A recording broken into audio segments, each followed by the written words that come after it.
ሰላም ጤና ይስጥልኝ ውድና የተከበራችሁ የሁሉ አካዳሚ ቤተሰቦች እንደምን ከርማችኋል? በያላችሁበት ሰላማችሁ ይብዛልኝ። እንግዲህ ደግሞ ዛሬ አዲስ ቪዲዮ ይዤላችሁ መጥቻለሁ።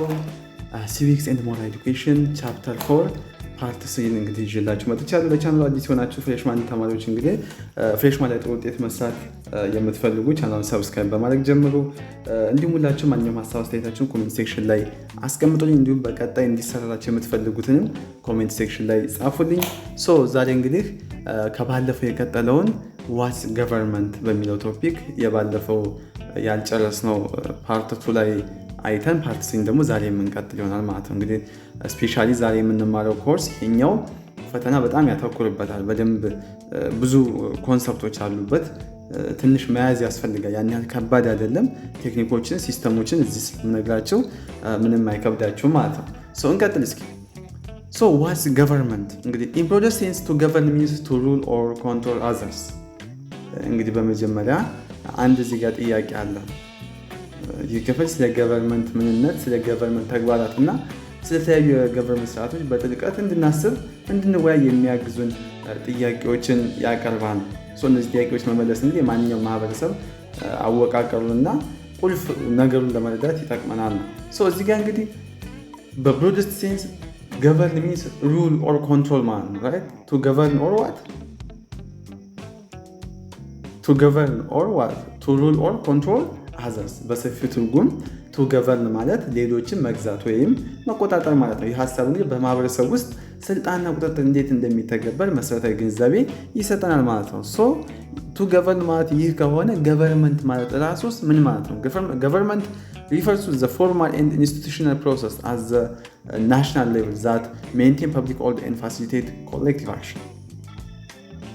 እንግዲህ ገቨርንመንት በአንድ ሀገር ደረጃ ህዝባዊ ስርዓትን ለማስጠበቅና የጋራ እርምጃዎችን ለማሳለጥ የሚያገለግሉ መደቦችና ተቋማት ወይም የተቋማዊ ሂደቶች የነሱን የሚያመለክተን ገቨርንመንት እንለዋለን። ይህም እንግዲህ የስቴት አስተዳደራዊ ክፍል እንደሆነ ይቆጠራል። ማለትም የሀገር ውሳኔዎች ወደ ተግባር የሚቀይረው ይህ ገቨርንመንት የተባለው ክፍል ነው።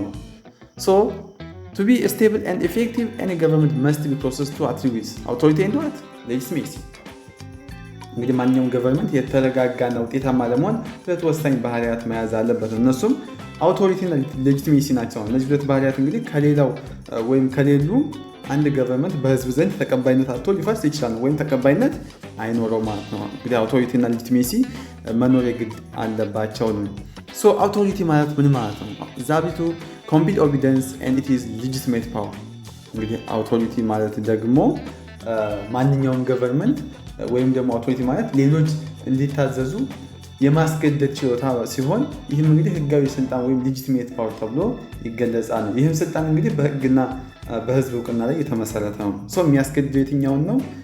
ህጉን የሚጥሰው ወይም ከዛ ውጭ የሆነውን ያስገዳል። ሌጂቲሜት የሆነ ፓወር ሊኖረው ይገባል። while power is able to influence others, authority is the right to do so።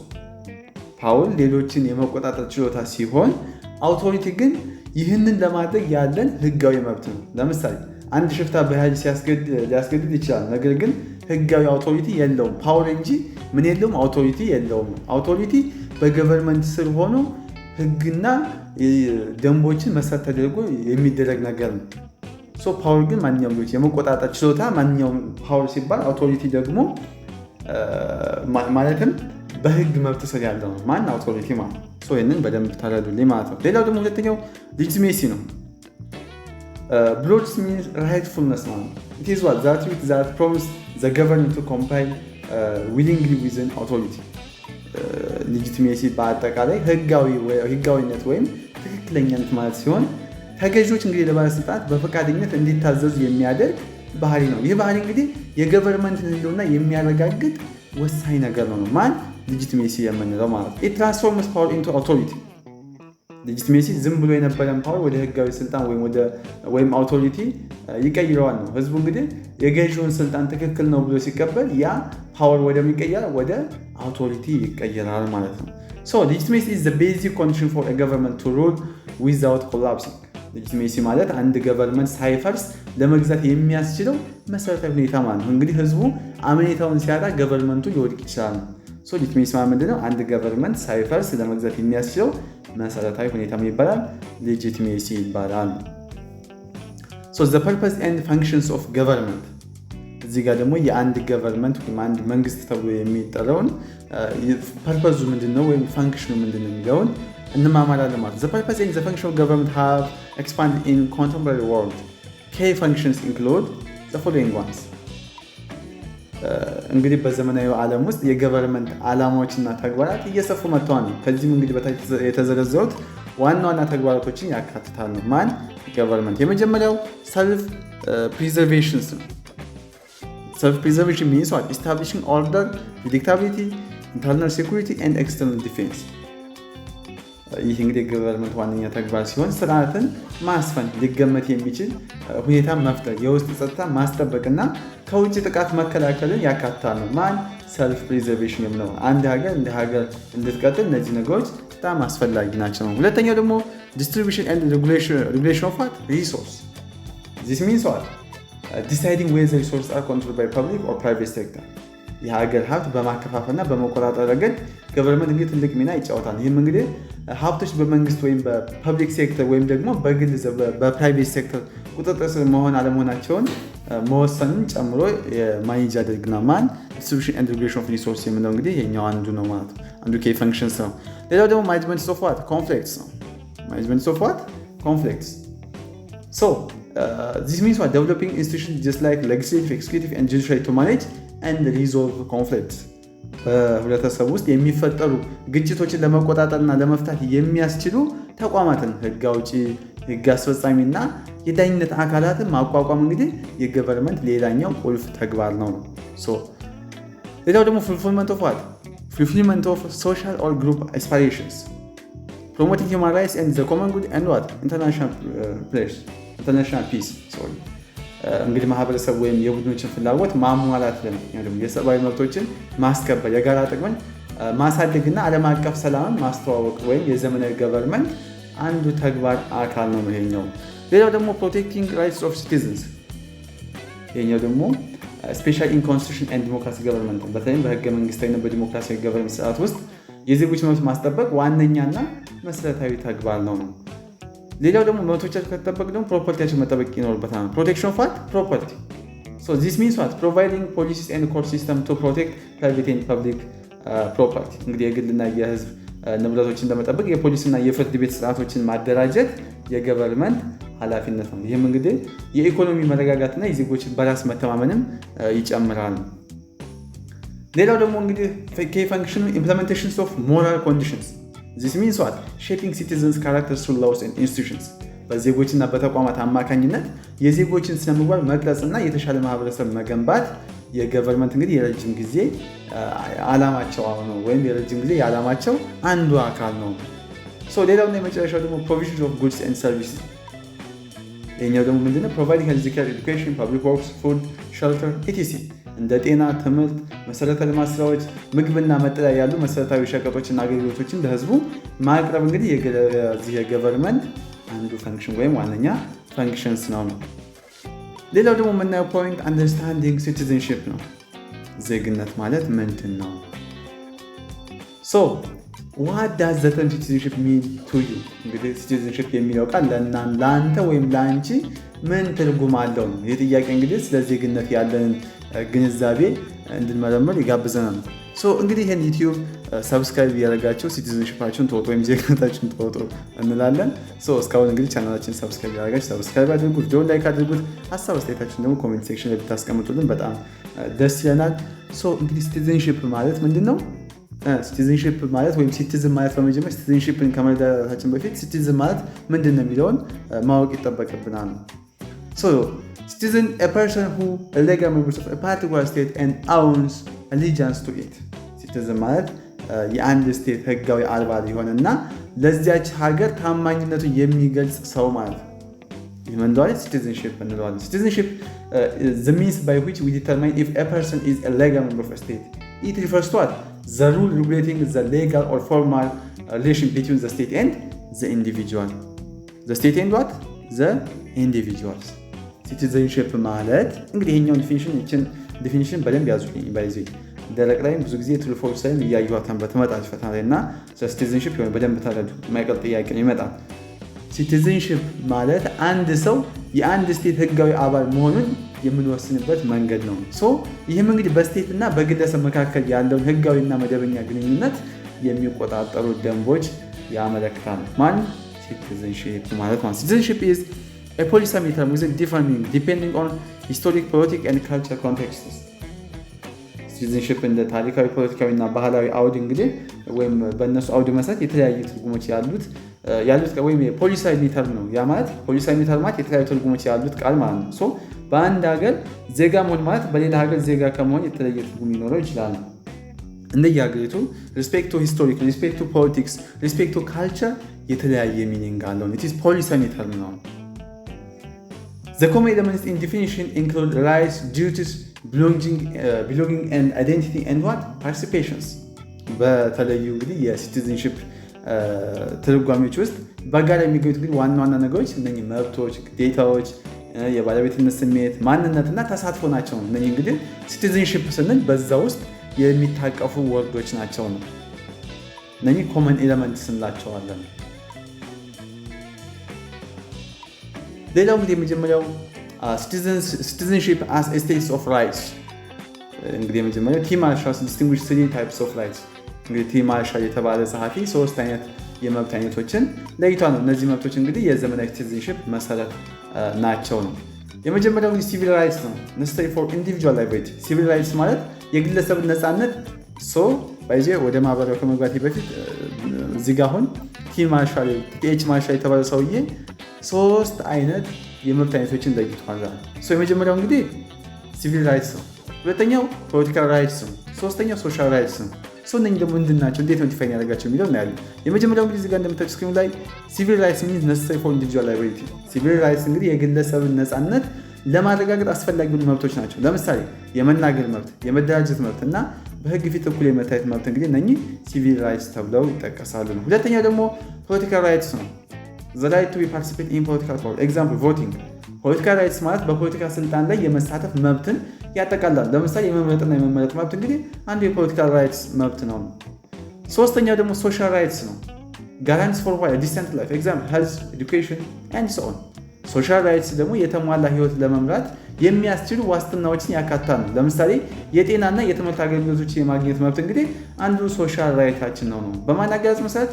በቲኤች ማርሻል አገላለጽ መሰረት ማለት ነው።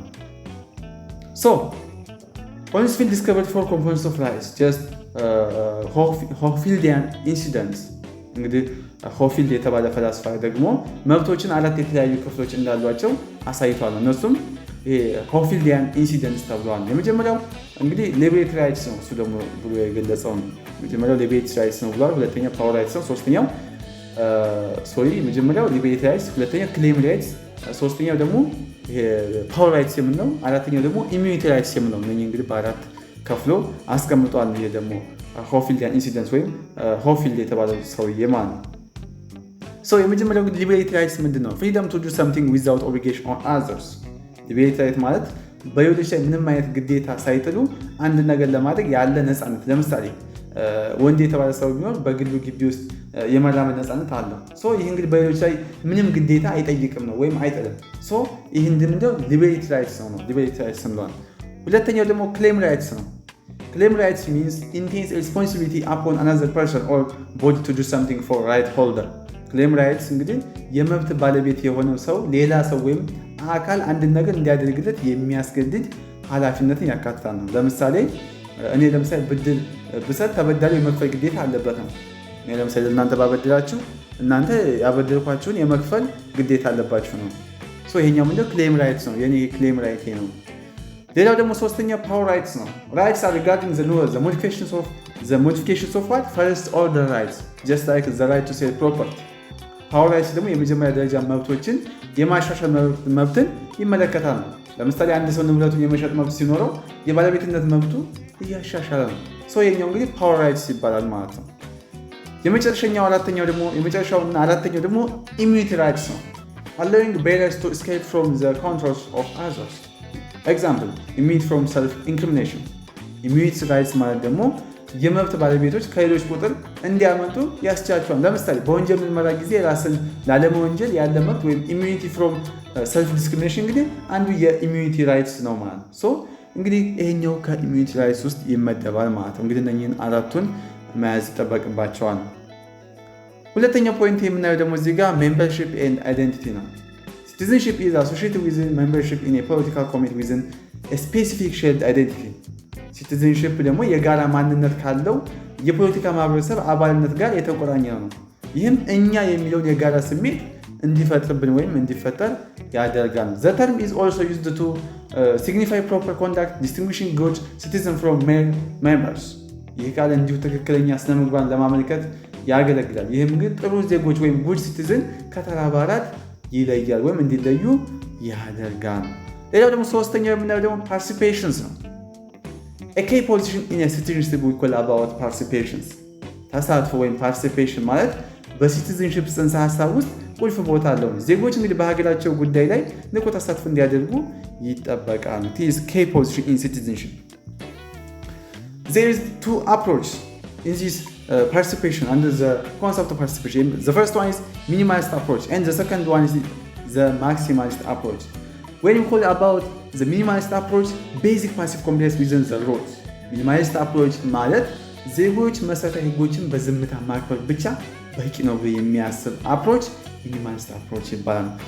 ማክሲማሊስት አፕሮች ደግሞ አክቲቭ ብሮደር ፓርቲሲፔሽን ኦፍ ሲቲዘንስ። ማክሲማሊስት አፕሮች የሚለን ደግሞ የዜጎች ንቁና ሰፊ ተሳትፎ አስፈላጊ እንደሆነ ይወስናል ወይም አስፈላጊ እንደሆነ ያምናል ማለት ነው። ማን ማክሲማሊስት አፕሮች የምንለው ነው። አክቲቭ ፓርቲሲፔሽን ኢዝ ነሰሰሪ ፎር ሲቲዝን ቱ ሪያላይዝ ዜር ራይትስ። እንግዲህ ዜጎች መብቶቻቸውን ሙሉ በሙሉ እውን ለማድረግ ንቁ ተሳትፎ ማድረግ አለባቸው። ሁላችሁም ንቁ ተሳትፎ ማድረግ ይጠበቅባቸዋል። ሌላው እና አራተኛው ደግሞ ኢንክሉዥን ኤንድ ኤክስክሉዥን። ናት ኦል ኢንዲቪጁዋልስ ኢን ኤ ስቴት አር ሲቲዝንስ። ኤግዛምፕል ፎሬነር ኤሊያንስ። አንድ አገር ውስጥ የሚኖሩ ሁሉም ግለሰቦች ዜጎች አይኖሩም። ለምሳሌ የውጭ ዜጎች ወይም አሊያንስ የምንላቸው ዜጋ አይደሉም፣ የውጭ ዜጎች ናቸው፣ የኛ አይደሉም። ኢንክሉዥን ኤንድ ኤክስክሉዥን የምንለው ሁሉም ኢንዲቪጁዋሎች የአንድ ስቴት ሲቲዝንስ አለመሆናቸውን የሚገልጽ ነው። ሲቲዝንስ ሃቭ ፕሪቪሌጅስ ኤግዛምፕል ራይት ቱ ላንድ ቮት ኤንድ ሪስፖንሲቢሊቲ ዲፋይን ዘ ካንትሪ ዛት አላያንስ ዶንት።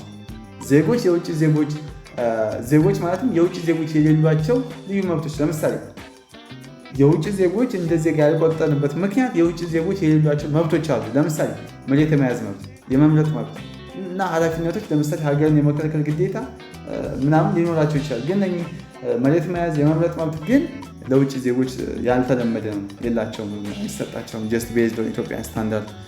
የኛው እንግዲህ ኢንክሉዥን ኤንድ ኤክስክሉዥን ያልንበት ሁሉንም ስለማያካትት እነሱን ስለሚያገል ማለት ነው።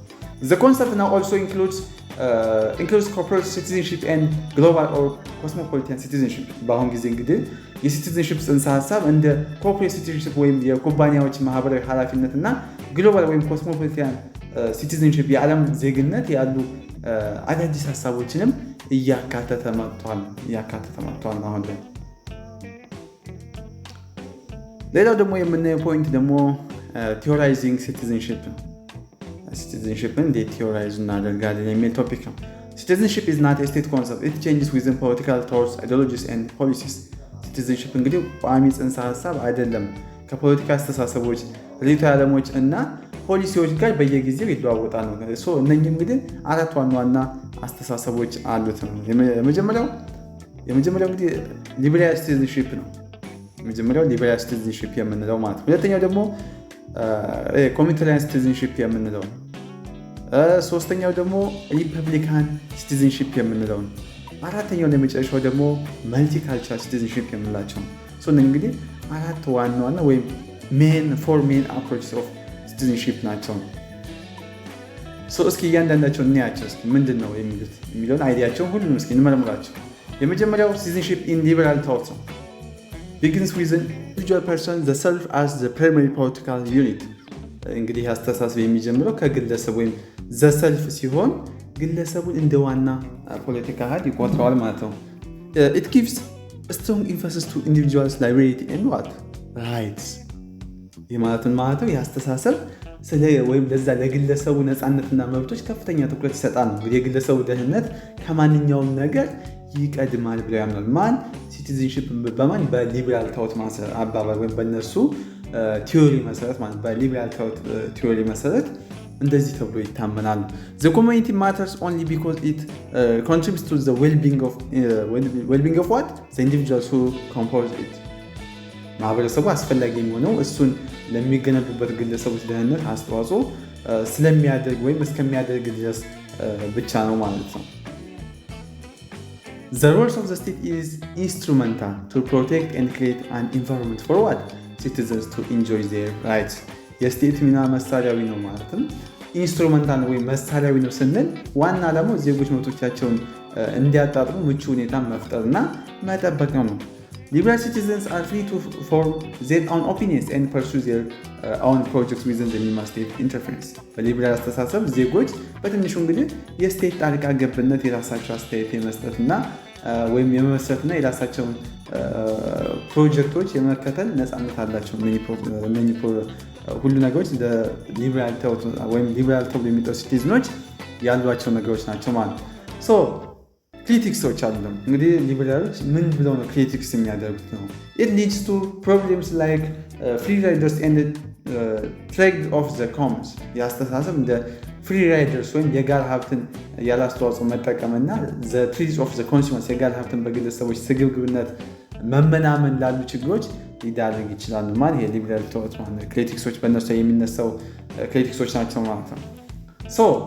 promote privatization of personality and can lead to lack of political participation. ደግሞ የግለሰቦችን ከማህበረሰቡ መገለል ወይም privatization of personality ሊያበረታታና በፖለቲካ ተሳትፎ እጥረት ሊያስከትል ይችላል። እንግዲህ የዚህ የሊበራል ታውት ይሄ ምንድነው ክሪቲክስ ነው። may increase what? economic and other inequalities. የኢኮኖሚና የሌሎች እኩልነቶችን ሊያባብስም ይችላል።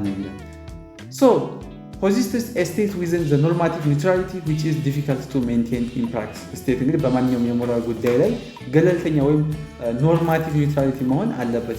ይህ ግን በተግባር ለማስቀጠል አስቸጋሪም ሊሆን ይችላል። ሌላው የምናየው ደግሞ ሲቲዝንሺፕ ኢን ኮሜንታሪያን ታውት ሊበራል ከጨረስን ደግሞ አሁን ስለ ኮሜንታሪያን ታውት የምናየው ይሆናል ማለት ነው። emphasize importance of society or community in articulating the good. ይህ አስተሳሰብ ደግሞ ምንድነው የሚለን ወይም ይሄ ኮሜንታሪያን ታውት ምንድነው የሚለን ትክክልና ስህተት ወይም ዘጉድ በመግለጽ ረገድ የህብረተሰቡ ወይም የማህበረሰቡ ሶሳይቲ ወይም ኮሚኒቲ አስፈላጊነት አጉልቶ ነው የሚያሳይ ወይ የሶሳይቲ ላይ ወይም ማህበረሰቡ ኮሚኒቲው ላይ ነው በቃ ፎከሱ ማለት ነው። ይህ አስተሳሰብ ትክክልና ስህተቱ ወይም ዘጉድ እሱን በመግለጽ ረገድ ፎከስ የሚያደርገው ሶሳይቲ ወይም ኮሚኒቲው ላይ ነው ማለት ነው። Individuals are seen as the products of social practice. Their identity is socially embedded. ግለሰቦች የማህበራዊ ልምዶች ውጤት እንደሆነ ይታሰባል። ማንኛውም በማህበረሰቡ ውስጥ የተገነባው ሶሻሊ ኢምቤድድ ነው ብሎ ያምናል ማለት ነው። The goods of the community is above individual rights. የማህበረሰቡ ጥቅም ከግለሰብ መብቶች በላይ ቅድሚያ ይሰጣቸዋል። Citizenship comes from the community identity, individuals' own allegiance and commitment to their community. Citizenship የሚመነጨው ከማህበረሰቡ ማንነት ሲሆን ግለሰቦች ለህብረተሰባቸው እንግዲህ ታማኝነትና ቁርጠኝነት አላቸው ነው። እንደዛ መሆን ይጠበቅባቸዋል። Newcomers, children, immigrants must assimilate to participate effectively. እነዚህ አዲስ መጪዎች ህፃናት ሊሆኑ ይችላሉ፣ ስደተኞች ሊሆኑ ይችላሉ። በማህበረሰቡ ውስጥ ግን ውጤታማ ተሳትፎ ለማድረግ የማህበረሰቡን ባህል መላመድ ወይም አሲሚሌት ማድረግ አለባቸው ይለናል። እንግዲህ ክሪቲክሶች አሉት የራሱ የሆነ እንግዲህ የኮሜንታሪያን ታውትም የራሱ የሆነ እንደ ሊበራል ታውት ክሪቲክሶች አሉ። የመጀመሪያው can be hostile towards individual rights and autonomy, politically becoming authoritarian. ያስተሳሰብ እንግዲህ የግለሰቦችን መብቶችና ነፃነት ወይም አውቶኖሚ የሚቃረን ሊሆን ስለሚችል ወደ አምባገናዊ ወይም አውቶሪታሪያን ስርዓት ሊያመራ ይችላል። ሁለተኛው ደግሞ may force individual to sacrifice their difference to conform to shared values. ግለሰቦች ከማህበረሰቡ የጋራ እሴቶች ጋር ለመስማማት ልዩነታቸውን እንዲሰዉ ሊያስገድድም ይችላል። ፎከሱ ኮሚኒቲ ሶሳይቲ ላይ ሲሆነ ማለት ነው። communities can be dominated by power elites. እንግዲህ ማህበረሰቦች በስልጣን ላይ ባሉ ጥቂት ልሂቃን ወይም ፓወር ኦፍ ኤሊትስ ሊቆጣጠሩት ይችላሉ ይለናል። እንግዲህ ይሄኛው ከጨረስን ደግሞ ሶስተኛው የምናየው ሲቲዝንሺፕ ኢን ሪፐብሊካን ታውት የሚል ነው። puts emphasis on both individual and group rights, trying to incorporate liberal and self-interest within a communitarian framework. communitarian what? framework. ይህ አስተሳሰብ ደግሞ በሊበራል አስተሳሰብ ውስጥ ያለውን የግል ጥቅም ወይም ሰልፍ ኢንተረስት በኮሚኒታሪያን ማዕቀፍ ውስጥ በማካተት ለግለሰብ ሆነ ለቡድን መብቶች ትኩረት ይሰጣል ማለት ነው። So, emphasizes a common society identity shaped by a common public culture. እንግዲህ በጋራ የህዝብ ባህል common public culture የተገነባ የጋራ የዜግነት ማንነት ወይም common civic identity ወይም common civic identity ላይ ያተኮራል ይለናል ማለት ነው። It encourages people to look for common ground while respecting their difference. ሰዎች ልዩነታቸውን እያከበሩ የጋራ መሰረት እንዲፈልጉም የሚያበረታታ ነው ይላል። ሌላው ደግሞ requires civic virtue, commitment to the common good and active participation in public affairs. civic virtue ይጠይቃል። ይህም እንግዲህ ለጋራ ጥቅም ወይም ለኮመን ጉድ ቁርጠኝነትና በህዝብ ጉዳይ ላይ ንቁ ተሳትፎ የሚያካትት ነው። There are two essential elements. እንግዲህ በዚህ ላይ በሪፐብሊካን ታውት ላይ ሁለት essential ኤሌመንቶች አሉ። የመጀመሪያው ፐብሊክሲቲ ነው። ሁለተኛው ደግሞ ሰልፍ ገቨርንመንት ነው። So publicity means public affairs must be conducted openly. publicity ማለት የህዝብ ጉዳዮች በግልጽ መከናወን አለባቸው ይለናል። ሰልፍ ገቨርንመንት ማለት ደግሞ based on the rule of law. ሰልፍ ገቨርንመንት በህግ የበላይነት ወይም rule of law ላይ የተመሰረተ ራስን በራስ ማስተዳደርን ይመለከታል። እንግዲህ ይሄኛውም ታውት የራሱን ምኖች አሉት ክሪቲክሶች አሉት ነው። የራሱን ክሪቲክስ the first one is what seen as a nostalgic idea in an age of globalization. So እንግዲህ በግሎባላይዜሽን ዘመን እንደ ናፍቆታዊ አስተሳሰብ ወይም ኖስታልጂክ አይዲያ እና ናፍቆታዊ አስተሳሰብ ይታያል ነው። ሌላው ደግሞ campus a threat to an open and egalitarian society by enforcing homogeneity and denying difference. አንድ አይነት ወይም ሆሞጂኒቲ በማስፈንና ልዩነት ዲፈረንስን በመካድ ክፍትና እኩልነት ላለው ማህበረሰብ ስጋት ሊሆን ይችላል ይላል።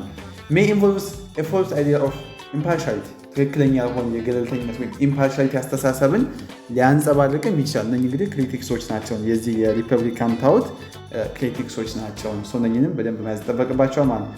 ሌላው አራተኛው ደግሞ የምናየው የመልቲካልቸራል ሲቲዝንሺፕ የሚለው ነው። መልቲካልቸራል ሲቲዝንሺፕ ሚንስ challenges liberal conceptions by recognizing the increasing diversity in states. በሀገር ውስጥ እንግዲህ እየጨመረ የመጣው ብዝሃነት ወይም ዳይቨርሲቲ በመገንዘብ የሊበራል አስተሳሰቦች እንግዲህ ይሞግታል። የሊበራል አስተሳሰቦችን የሚሞግት ነው ይሄኛው። argues for the inclusions of cultural rights and groups rights within the democratic framework. በዲሞክራሲ ማዕቀፍ ውስጥ የባህል መብቶችና የቡድን መብቶች እንዲካተቱ ይከራከራሉ። እንግዲህ ፕሪንሲፕሎች አሉ፣ ፎር ፕሪንሲፕሎች አሉት። የመጀመሪያው start with equality of citizens rights for all members.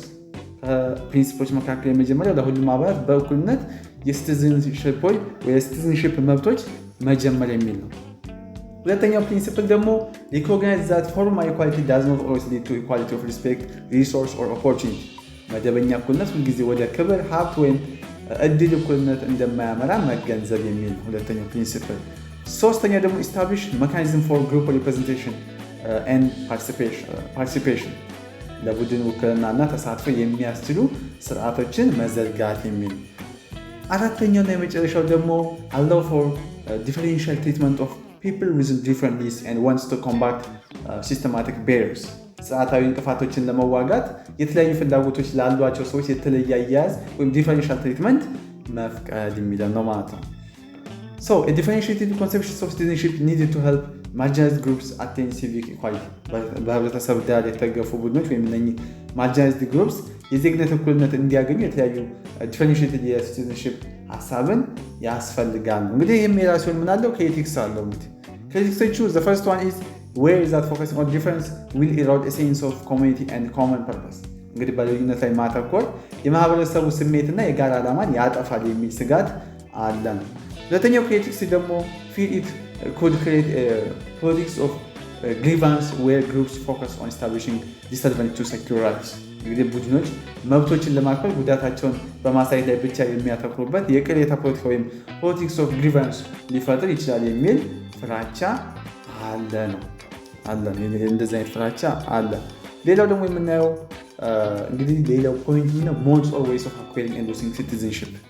ሲቲዝንሺፕን የምናገኝበትና ሲቲዝንሺፓችን የምናጣባቸው መንገዶች ምንድናቸው የሚለውን እናያለን ነው። Article 15 of the Universal Declaration of Human Rights in 1948 states that everyone has a right to a national የተባበሩት መንግስታት የሰብአዊ መብቶች ድንጋጌ በ1948 አንቀጽ 15 ሁሉም ሰው የዜግነት መብት አለው ይለናል ማለት ነው። እነኚህን ዜግነት እንዴት እናገኛለን?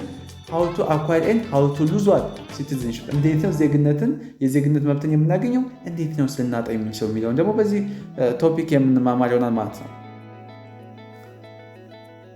ways of acquiring citizenship እንግዲህ የመጀመሪያው የምናየው ሲቲዝንሺፖችን የምናገኝባቸው መንገዶች ምንድነው? there are two common ways of citizenship by birth and through naturalization እንግዲህ ዜግነት ለማግኘት ሁለት የተለመዱ መንገዶች አሉ። እነሱም በትውልድ by birth እና በህግ through naturalization ነው ማለት ነው። በትውልድ ሲባል እዛ ቦታ በመወለድ አንድ ሰው ዜግነቱን ሊያገኝ ይችላል።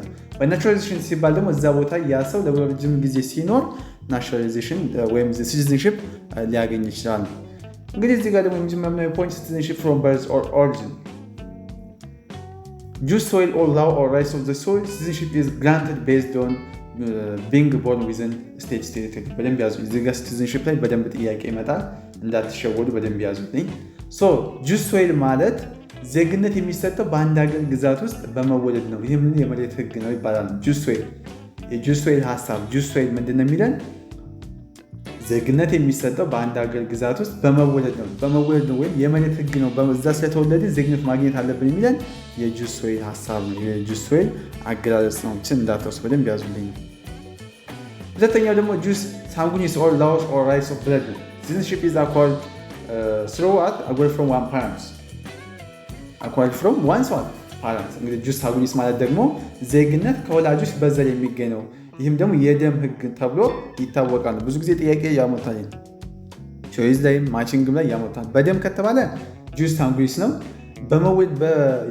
በመወለድ እዛ ቦታ ደግሞ በመወለድ በሚሆን ጁስ ሶይል የመሬት ህግ ወይም የዛ ስለተወለዳችሁ ብቻ ነው።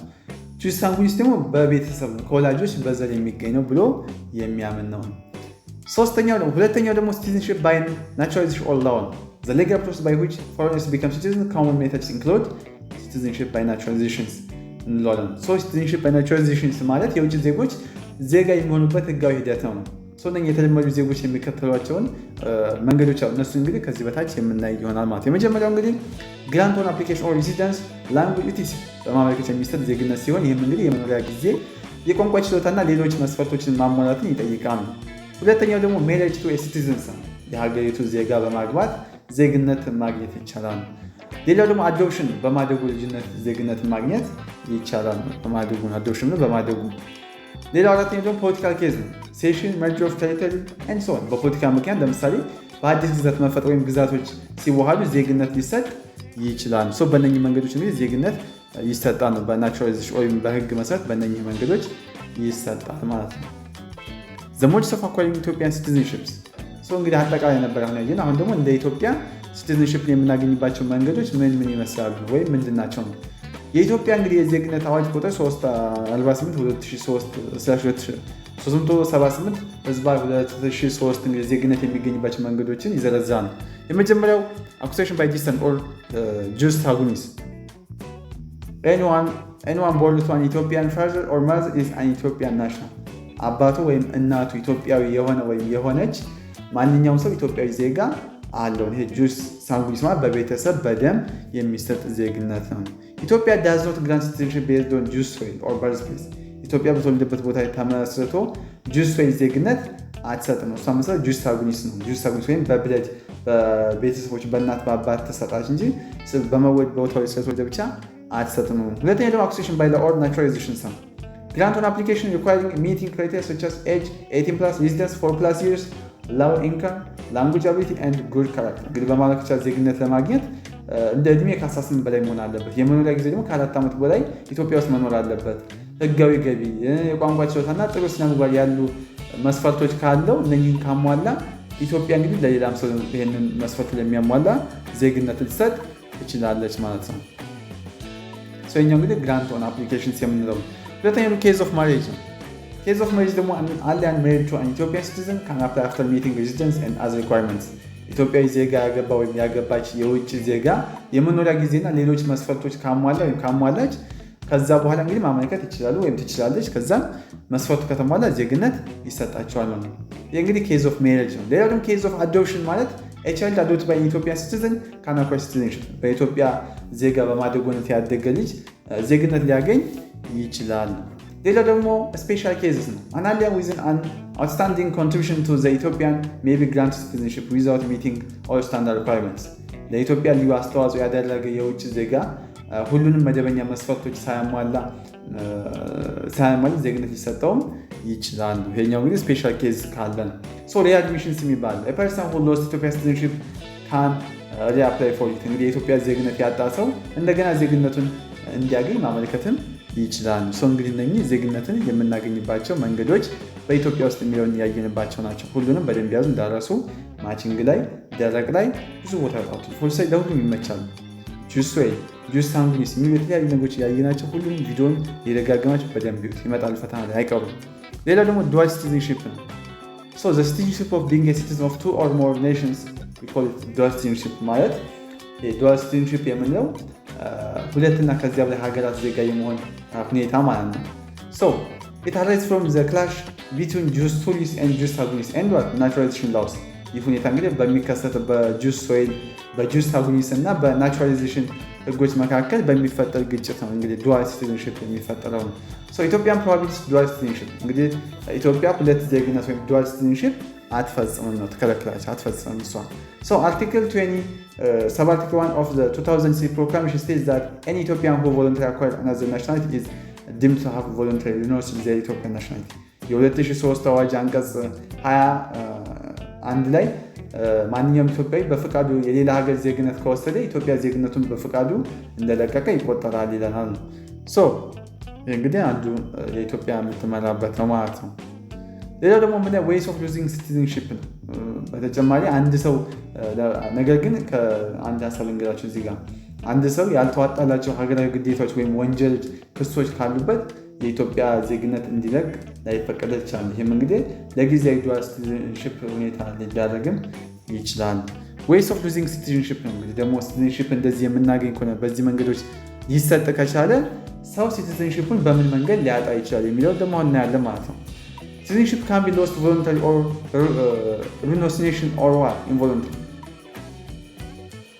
Renunciation or what? Involuntary. እንግዲህ ዜግነት በፈቃደኝነት ወይም renunciation ወይም ደግሞ ያለ ፈቃድ ሊጠፋ ይችላል ነው። እንግዲህ deprivation ነው እንግዲህ እዚህ ጋር የምናየው መጀመሪያ deprivation means involuntary use of citizenship decided by government authorities. The Federal Constitution and Nationality Proclamation prohibit losing Ethiopian nationality through deprivation. ዲፕሪቬሽን እንግዲህ በመንግስት ባለስልጣናት ውሳኔ ያለ ፈቃድ ዜግነት ማጣት ሲሆን የፌዴራል ህገ መንግስትና የዜግነት አዋጅ ኢትዮጵያዊ ዜግነት እንግዲህ በዚህ መንገድ እንዳይወስድ ይከለክላል። እንግዲህ ዲፕሪቬሽን ይከለክላል። ሌላው ደግሞ ላፕስ ኦር ኤክስፓይሬሽንስ ነው። አውቶማቲክ ዩዝ ዱ ቱ ሎንግ ተርም ሬዚደንስ አብሮድ ዚስ ኢዝ ናት አፕሊካብል ኢን ኢትዮጵያ። ላፕስ ወይም ኤክስፓይሬሽን በውጭ ሀገር ለረጅም ጊዜ በመኖር ዜግነት እንግዲህ በራስ ስር የሚጠፋበት መንገድ ሲሆን ይህም እንግዲህ በኢትዮጵያ ህግ ውስጥም የለም ነው። ሌላው ደግሞ ሪናንሴሽን ነው። ቮለንታሪ ዌይስ ኦፍ ሉዚንግ ሲቲዝንሺፕ ኢትዮጵያን ናሽናልስ ሃቭ ዘ ራይት ቱ ሪናውንስ ዜር ሲቲዝንሺፕ። ሪናንሴሽን ደግሞ ዜግነትን በፈቃደኝነት የመተው መንገድ ነው። የኢትዮጵያ ዜጎች እንግዲህ ዜግነታቸውን የመተው መብት አላቸው ይለናል። ሌላው ደግሞ ሰብስቲቱሽንስ ነው የምናየው። ሲቲዝንሺፕ ኢዝ ሎስት ዌን ኢት ኢዝ ሪፕሌስድ ባይ አናዘር ሰች አዝ ትሩ ናቹራላይዜሽን ኢን አናዘር ካንትሪ ኦር ዌን ኤ ቴሪቶሪ ኢዝ አኔክስድ። ሰብስቲቱሽን ማለት ደግሞ ዜግነት በሌላ ሊተካ ይችላል። ለምሳሌ በሌላ ሀገር ናቹራላይዜሽን ሲገኝ ወይም አንድ ግዛት በሌላ ሲወሰድ በዚህ መልክ ሰብስቲቱሽን ሊፈጠር ይችላል።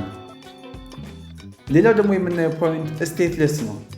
ስቴትለስነስ ነው የምናየው the condition so far not having a citizenship of any country። ስቴትለስነስ ማለት ደግሞ የማንኛውም ሀገር ዜግነት የሌለው ሰው ያለበት ሁኔታ ነው። So stateless a person is not considered a national by any state under its law። stateless የሆነ ሰው በማንኛውም ሀገር ህግ መሰረት እንደ ዜጋ አይቆጠርም ነው። It often results from the failure, war, famine or offensive regimes። ይህ ሁኔታ እንግዲህ ብዙውን ጊዜ በሀገር መፍረስ፣ በጦርነት፣ በረሃብ ወይም ደግሞ በጨቋኝ ስርዓቶች ምክንያት ይከሰታል ማለት ነው። The UN has adopted a convention on the protection and reduction of stateless persons። የተባበሩት መንግስታት ስቴትለስ የሆኑ ሰዎችን ለመጠበቅና ቁጥራቸውን ለመቀነስ የሚያስችል ስምምነትም አጽድቋል ማለት ነው። እንግዲህ ቻፕተር 4 ዱቄት አመድ አድርገን በዚህ መልክ ተምረናል። እንግዲህ እስካሁን ቻናላችን ሰብስክራይብ ያላደረጋችሁ እንግዲህ በታማኝነት ሰብስክራይብ አድርጉ። ሀሳብ አስተያየታችሁን ደግሞ ኮሜንት ሴክሽን ላይ እየጻፋችሁ አበረታቱን። በጣም አድካሚ ነው። በጣም ለፍተን በጣም ደክመን ነው የምንሰራው እና ኢነርጂ ያስፈልገዋል። እናንተንም የምጽፉት ኮሜንት፣ ሼር ስታደርጉ፣ ሰብስክራይብ ስታደርጉ እንበረታታለን እና በቀጣይ እንዲሰራላችሁ የምትፈልጉትን ኮሜንት ሴክሽን ላይ ያስቀምጡልን። በቀጣይ ቪዲዮ እስክናገኛችሁ ድረስ ቸር ሰንብቱ።